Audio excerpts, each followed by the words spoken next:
you're looking to dive into topics on how to live a happier, healthier, more fit, and long lifespan, then you've come to the right podcast. Living the Dream with me, Coach Damian Evans. Together, we will explore the topics on all things health, fitness, and wellness.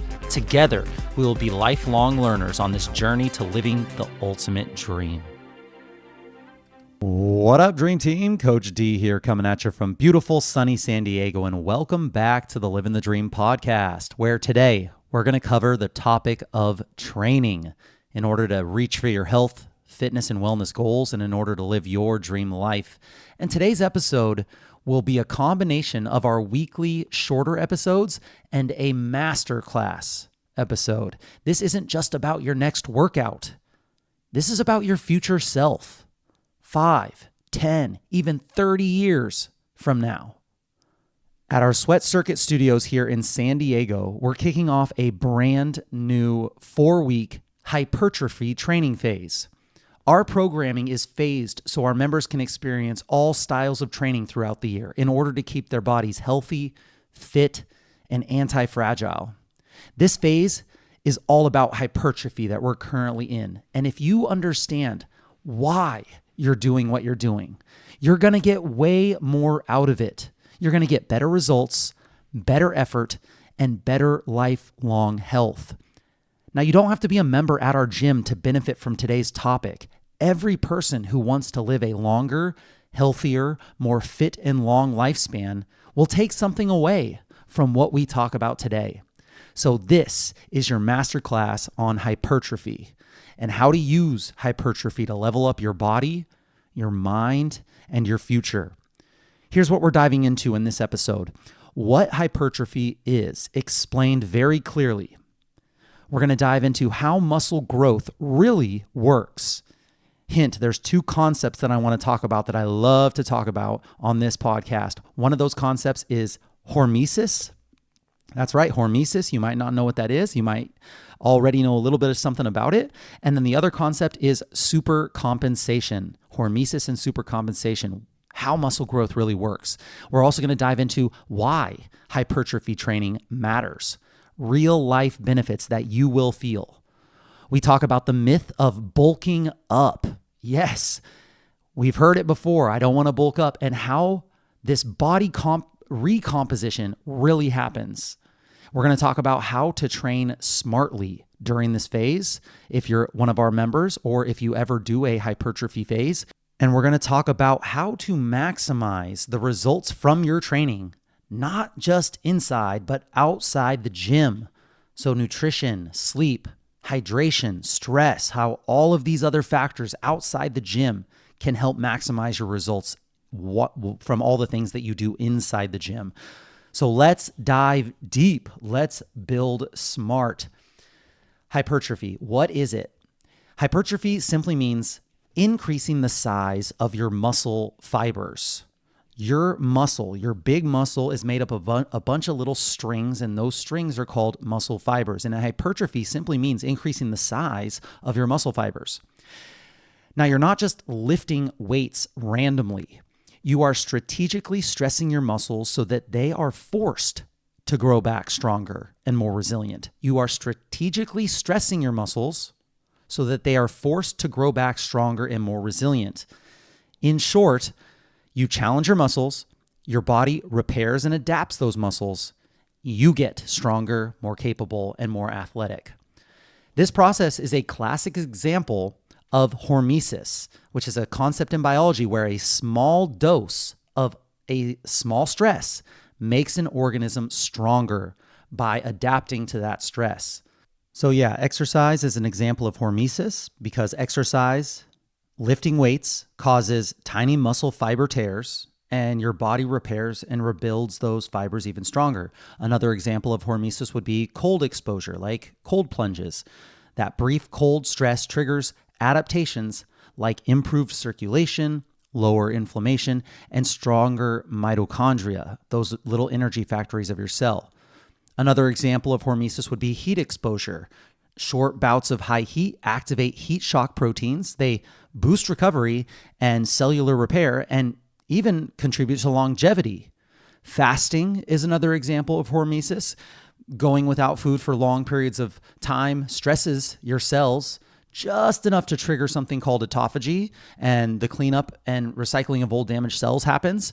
There's a lot of information on fasting we've done episodes on. And then even things like mental challenges can be hormesis, like learning a hard new skill, struggling through this discomfort of trying to find out something new, a language, an instrument, a fitness program. All of that rewires your brain, building new neural pathways and making you mentally sharper. So simple summary of hormesis is a little bit of stress applied wisely forces your body and mind to upgrade. Too much stress, it breaks you. Not enough, you get weaker. So there's that sweet spot. It's the growth zone. You break the muscles down just a little bit. Your body panics in a good way, like, hey, we better prepare for this next time. It's called the repeated bout effect, and you rebuild yourself stronger. Now, this whole entire cycle of break, recover, build, this is called supercompensation. After a training session, your body doesn't just recover to baseline. It actually rebuilds itself a little bit extra, super compensating for the stress that you faced. So if you time your training and your recovery and the next training properly, you can ride this nice wave upward and upward and upward. There's ups and downs, but eventually over time, if you break and rest and give it just enough time to build to where you're not giving it too much recovery to where you flatline back to baseline, you can kind of get this nice little wave upward. So the simple version here is to train, recover, grow, and repeat consistently. Why does hypertrophy matter? Let's go beyond the mirror. Hypertrophy isn't just about looking good. It's about building a foundation for life. One reason why hypertrophy matters is it increases your metabolic rate. Muscle tissue, the tissue lean muscle mass, is more metabolically active than let's say something like fat tissue. This means that every pound of muscle that you build burns more calories, even at rest, because muscles require more energy to maintain. Imagine your metabolism as this campfire. Muscle is like adding extra logs to the fire. It keeps burning hotter, longer, but if you have less muscle, you have a much smaller fire. Think about when you were a teenager. You could eat anything and stay lean because your metabolism was roaring. Well, as we age, we start to lose muscle mass. So hypertrophy is a way of stoking that fire again. Another reason why hypertrophy matters, stronger bones. When you lift weights, you create mechanical stress, muscle pulling on bones. And when your muscle pulls on the bone, it stimulates bone-forming cells called osteoblasts. This helps to strengthen the bone matrix, increasing bone density over time. So think of a 60-year-old whose strength trains that is far less likely to suffer from a hip fracture when they fall compared to a sedentary 60-year-old. Imagining if you were to slip on the floor, what would that look like? If you were to slip and fall right now, do you think you would hurt yourself? Do you think you'd last? Well, a stronger, denser skeleton means getting up and laughing it off instead of spending weeks in a hospital bed. Another reason why hypertrophy matters is it improves your immune system when you do this style of training. Muscle tissue produces myokines. These are signaling molecules that have anti-inflammatory effects, and they improve your immune function. So more muscle equals better communication with your immune system. Fit people tend to miss fewer work days, they get less sick, and when they do get sick, they bounce back faster. So when the next cold and flu season comes around, imagine breezing through it while everyone else is sidelined. That is the hidden power of a strong body. Hypertrophy also matters because it gives you better blood sugar regulation. Muscle tissue is the largest storage site for glucose in the body. So when you build muscle, you increase your body's ability to absorb and store this blood sugar from your food, glucose. This helps to reduce blood sugar spikes and helps to improve insulin sensitivity. So building muscle dramatically lowers the risk of things like type 2 diabetes and insulin resistance, which comes along with obesity in our later years. So the next time that you eat this big pasta dinner high in carbs, your active muscles help to store that blood sugar instead of letting it spike in your bloodstream and creating long-term damage. Isn't that crazy?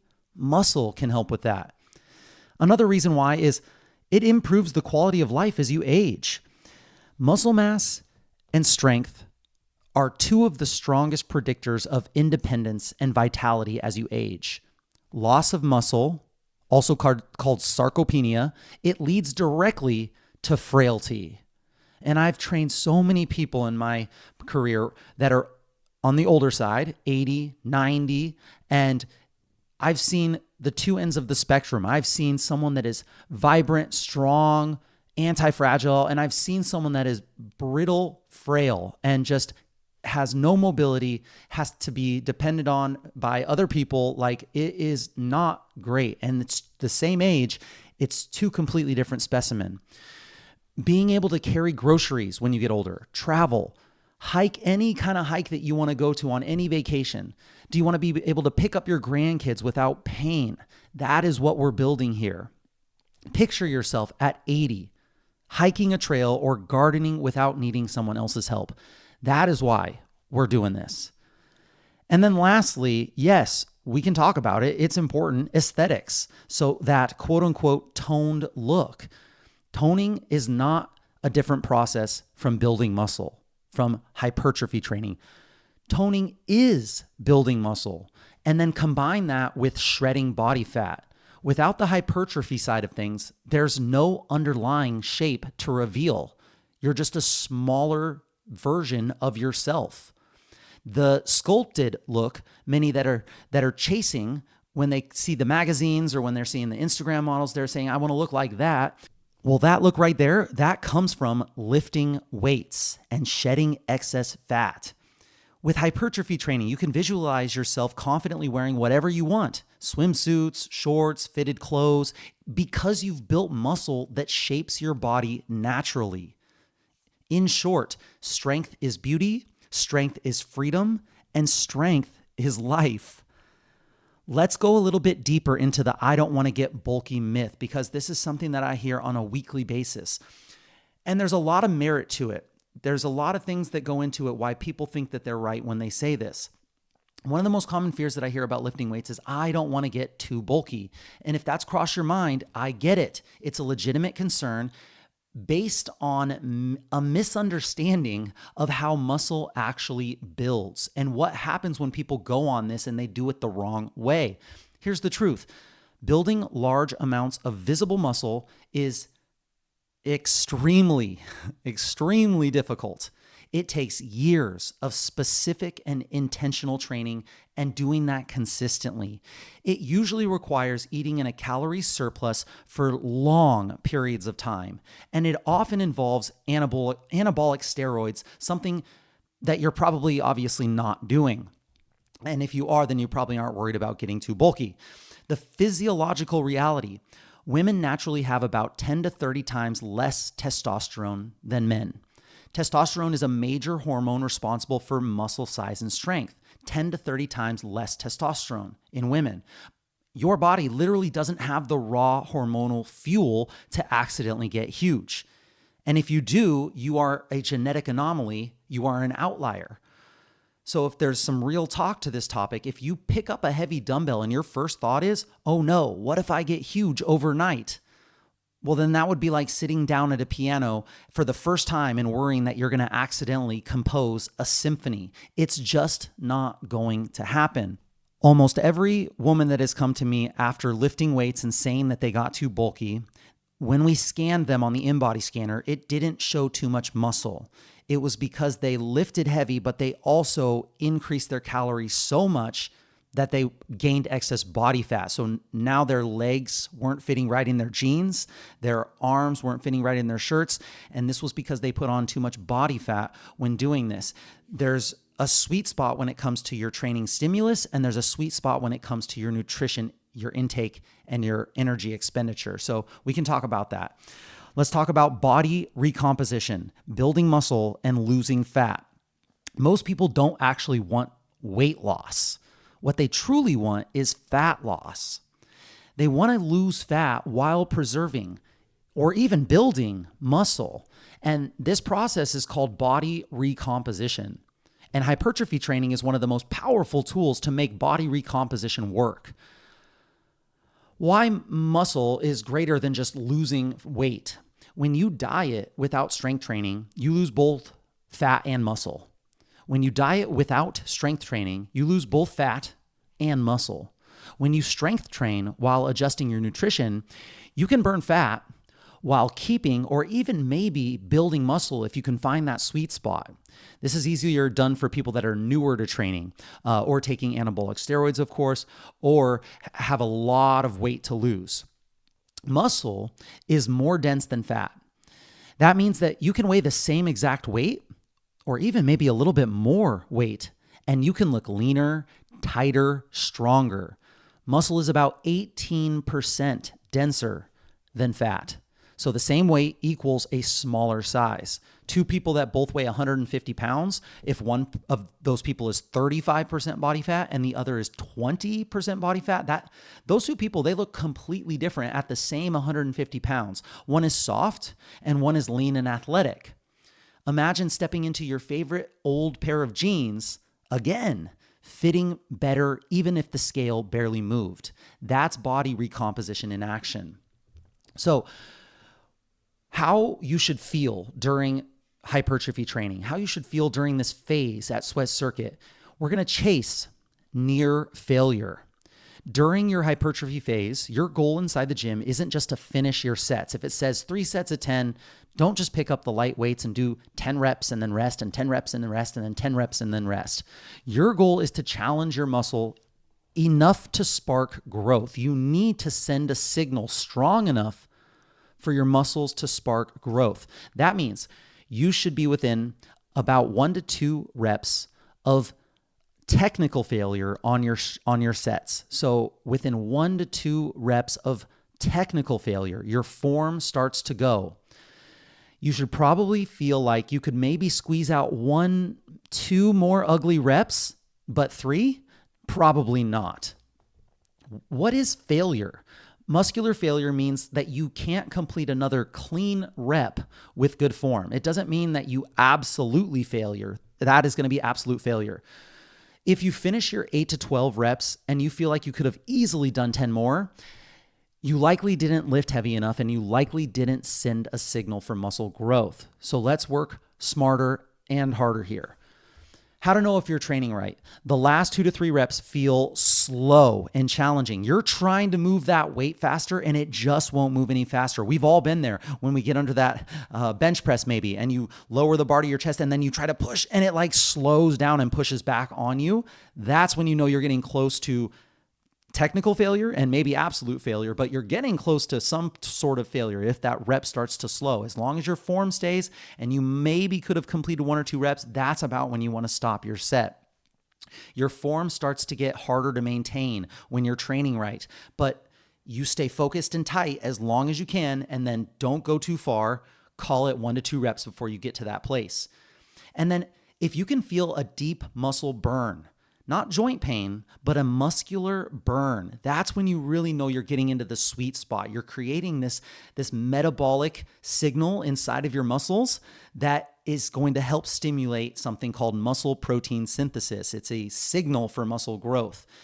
And then you know you're training right when you rest long enough to lift heavy again the next set. This is where group fitness has a really, really hard time. It's really hard to stand still in a group fitness setting with everybody else going crazy around you and all the music blasting, to just sit there for 60 to 90 seconds, which is even on kind of the shorter side for strength training. Honestly, I'm just saying 60 to 90 seconds here because that's like the absolute minimum to be able to rest long enough to lift heavy again. So for those of you that really need to do something over and over and over, you could probably benefit from the longer rest periods more than the average person or the bro that goes to the gym and takes 3 minutes in between sets. He could probably benefit from maybe supersetting exercises with a little less rest.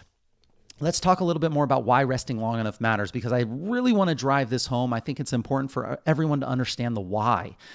When you lift weights, you primarily challenge your muscles, but you're also demanding energy from another source, your central nervous system, your nervous system. Your CNS, it coordinates big movements. It coordinates heavy loads and high force outputs. If you rush your rest periods, your central nervous system doesn't fully, let's call it, recharge, meaning you can't lift as heavy or push as close to failure. No, not resting long enough means that you start your next set still fatigued. You're going to recruit fewer high threshold motor units, those muscle fibers that are responsible for growth. They have motor units attached to them telling them to fire, and you're going to recruit fewer of those motor units to fire the muscles because you're just not rested long enough. And your training stimulus, because of that, becomes more about cardiovascular fatigue, endurance, than strength or hypertrophy. It's a great signal to send sometimes, but it's the opposite of what we're trying to do when we're looking for strength or hypertrophy. So, said very shortly, less rest equals lighter weights equals less muscle stimulation. So our whole goal is to stimulate the muscle with a stimulus that is high enough to create change. And if we don't get that because we're not resting long enough, we're not getting the goals that we're looking for. Think of your strength kind of like a battery on your phone. After a heavy lift, your battery drops. Resting for 60 to 90 seconds lets that charge build back up. So when you start your next set, you're lifting again with full power or like 95% power. If you only half charged yourself, then you're only going to get half the output. Hypertrophy thrives when you're challenging your muscles, not just rushing through the workout. So getting adequate amount of rest. Reminder that building muscle is not about chasing sweat, soreness, or exhaustion. Building muscle is not about chasing sweat, soreness, or exhaustion. It doesn't matter how hard you sweat, how sore you get, or how exhausted you feel after the workout. It's about chasing a muscular challenge and getting muscular fatigue in a smart, controlled, and consistent manner throughout the phase, whether it's 4 weeks, 8 weeks, 12 weeks. Here's a quote for you. You don't need to kill yourself in the gym. You need to progressively challenge yourself to grow. You don't need to kill yourself in the gym. You need to progressively challenge yourself to grow. Okay, so now that we've talked about inside the gym, I really want to talk about how to maximize results outside of the gym. This isn't just about what happens inside the studio. True transformation happens because of how you live your life outside the gym. So here's how to maximize your gains. Number one, we talk about it all the time on this podcast. Prioritize protein intake. Muscle is built from the amino acid building blocks that come from protein. Protein gets broken down into amino acids, which goes to help and build muscle. Without enough protein, your body cannot rebuild stronger muscle fibers. This is where I see most of my personal training clients or our health coaching clients go wrong. Aim for about 0.7 to 1 gram of protein per pound of desired body weight. So if I weigh 150 pounds, that's anywhere between 105 and 150 grams of protein per day. Anchor every meal around a protein source.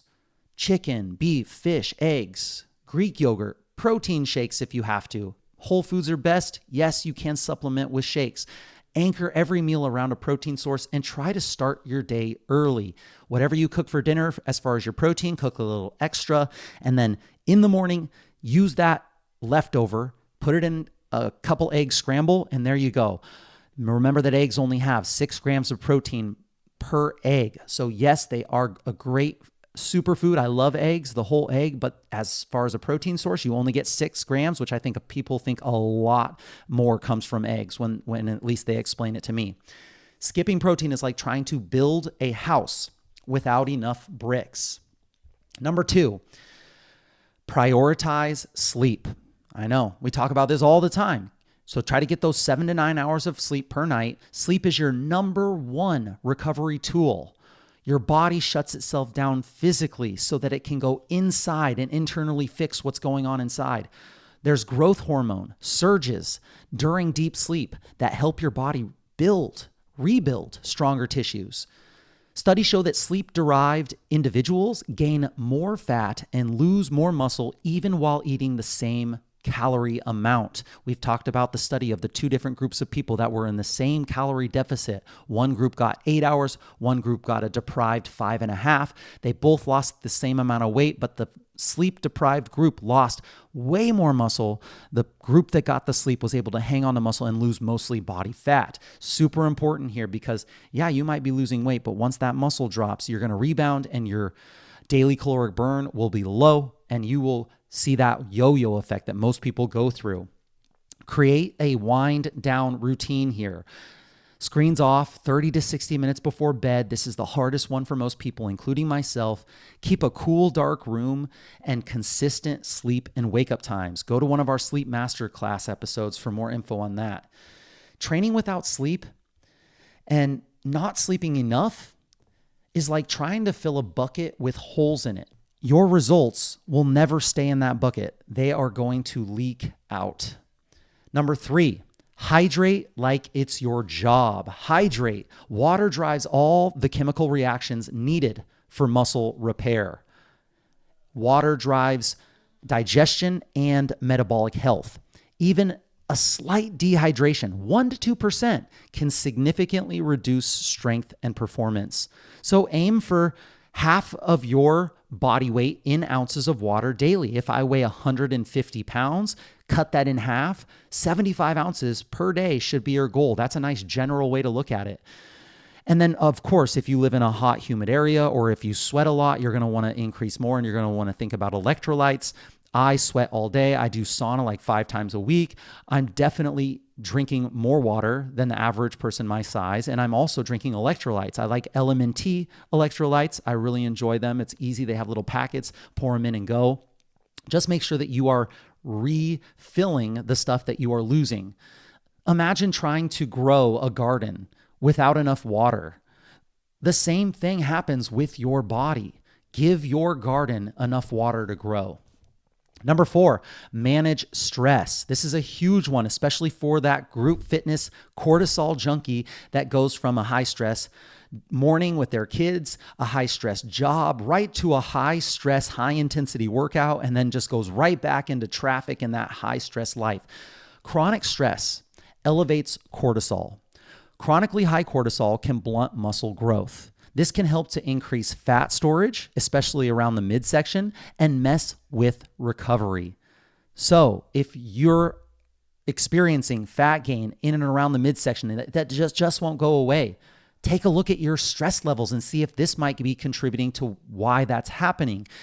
Stress comes in so many different forms. I'm someone that does a ton of different small chronic hormetic stressors. So even hormetic stressors fill up that bucket of stress. So you have to think about the good stress, the stress that is phone calls, emails, taxes, all the stuff that is most people consider negative. Like all that stuff contributes. Stress isn't just mental. It affects hormonal environment in your body, which affects your gains. So simple ways to help manage your stress. I like walks outside. Huge hack here. Nice light walks, not for how many steps can I get, not for how fast can I go or how high can I get my heart rate. Just a nice walk outside in nature. My absolute favorite stress management technique is breath work, breathing deeply.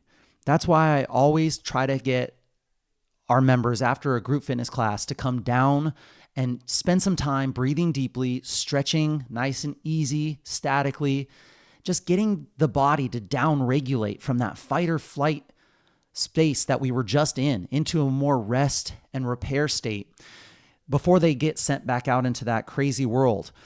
You can meditate for 5 minutes in the morning, at night, for lunch. Just sit and breathe for 1 minute in your car before going into any type of appointment. You can practice gratitude journaling, focusing on the things that you have. Or for me, it really helps to be able to think about the things that I love the most and not having them, and then how grateful I feel afterwards. All of these things can help manage stress. And just knowing when you might be tensed up and stressed out, just acknowledging those moments and having a place for you to stop and be able to just manage that for a second with a minute of deep breathing or a 60-second meditation that you can follow on an app like Brain FM or Calm, something like that that can really help. Training without managing your stress is just like driving a car with the parking brake partially pulled up. Can you imagine? You're not going to move smoothly, so help yourself move more smoothly. Manage your stress and pull that parking brake off. Number 5, eat enough food. This is a huge one. Eat enough food, but not too much. So for those of you that track your calories, that know how much you eat, you're going to need a slight energy surplus to grow optimally. And if you don't track your calories, you just need to know that the amount of calories you expend every day, you need to eat a little bit more than that to grow optimally. Because if you're in a calorie deficit, you're eating less energy than you're expending. It's a little bit harder for you to actually send the signal to your body that you need to grow. But if fat loss is your goal, you can still build muscle while maintaining or slightly below your maintenance calories, just as long as you keep your protein high. So I can eat a slight calorie deficit, especially if I have a lot of weight to lose, and I can eat high protein, 1 gram per pound of body weight or desired body weight. If I am 250 pounds, but I want to weigh 150, then I use my desired body weight as a protein goal. But you can still build muscle while maintaining or slightly below those maintenance calories. Don't starve yourself. Focus on eating nutrient-dense, protein-centered meals. Eat when you're hungry and try to space your meals out a little bit. Track occasionally to see where you're at and to stay aware, but don't obsess. It helps to track for like 2 weekdays and a weekend day every once in a while just to see if you're even close. So think of this as like if you're fueling a rocket. If you use too little fuel, you're never going to take off. But if you use too much fuel, sloppy fuel, you're going to sputter everywhere and it's not going to work. So if we were to wrap all of this up, this phase, this hypertrophy phase that we're going through, or if you're about to go through a hypertrophy phase yourself, you're not just here to lift weights. You're here to sculpt your strongest, healthiest, most resilient body. Remember, lifting weights won't make you bulky unless you're eating in a huge calorie surplus, but it will make you powerful. You won't magically gain muscle overnight. If you do, you can stop at any time. But what you will do is you'll change your body one smart, strong rep at a time. Your workouts are going to be the spark. Your recovery, nutrition, and mindset, those are the fuel. Your workout is the spark, the stimulus. Your recovery, your nutrition, and your mindset are the fuel. So train smart, eat smart, sleep smart, and recover smart. Consistency here beats intensity every time. And once you find consistency, patience, patience, patience.